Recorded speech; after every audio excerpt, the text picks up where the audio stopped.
Kalau misalnya kita lihat lebih detail ya, reksadana itu kan banyak jenisnya, ya.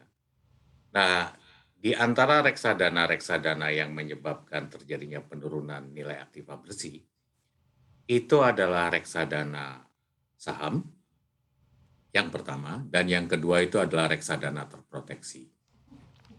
Kalau kita bicara tentang reksadana terproteksi, ya reksadana terproteksi sejak benefit perpajakan reksadana itu bisa dikatakan dihilangkan, itu apa ya, attractiveness-nya itu mengalami penurunan lah, bisa dikatakan seperti itu.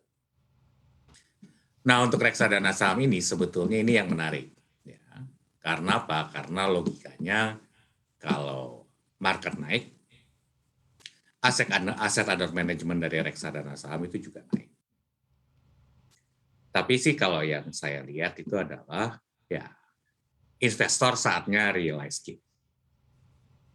Jadi mungkin yang bisa kita duga itu adalah investor-investor lokal yang berinvestasi mungkin setahun 2 tahun yang lalu, sekarang saatnya realize gain.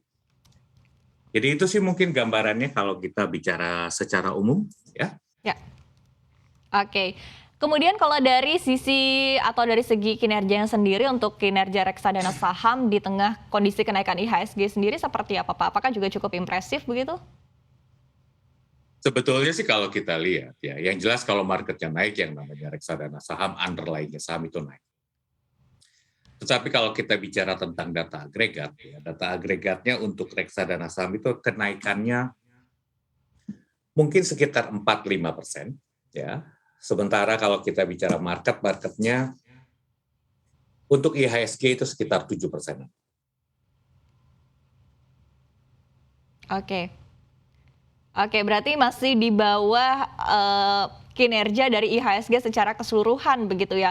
Kemudian kalau untuk kinerja di reksadana lainnya sendiri seperti apa Pak evaluasinya di tengah kondisi seperti ini? Ya, yang jelas sih kalau misalnya kita lihat, ya, yang paling tinggi pertumbuhannya itu adalah reksadana saham kalau kita bicara dari sisi pertumbuhan, dari sisi kinerjanya. Kemudian itu campuran, dan yang berikutnya itu adalah bisa dikatakan pasar uang dan reksadana pendapatan tetap itu kinerjanya itu tidak berbeda banyak. Ya. Jadi kira-kira seperti itu kalau kita lihat dari sisi per aset kelasnya. Oke.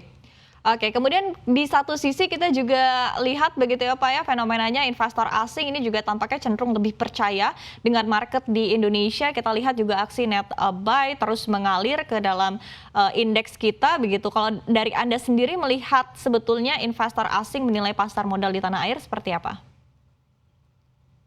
Oke, kalau misalnya kita bicara tentang investor asing, ya, yang jelas perkembangan terakhir itu memberikan ekspektasi bahwa ekonomi Indonesia itu secara general itu bisa lebih baik dengan ekonomi negara-negara lain. Nah, ekspektasi tersebut merupakan driver atau pendorong dari investor asing untuk masuk ke Indonesia. Kenapa hal itu terjadi? Sangat sederhana kalau misalnya bisa kita lihat. Ekonomi Indonesia itu bisa dikatakan merupakan ekonomi yang banyak dipengaruhi oleh pergerakan harga komoditi. Dan di dalam beberapa waktu terakhir, harga komoditi itu mengalami perbaikan. Ya. Dampak dari perbaikan harga komoditi itu cukup besar terhadap perekonomian Indonesia secara keseluruhan. Jadi kira-kira mungkin kalau disamerikan seperti itu. Jangan lupa unduh aplikasi CNBC Indonesia di Google Play Store dan App Store untuk ikuti terus perkembangan terkini terkait berita ekonomi dan bisnis.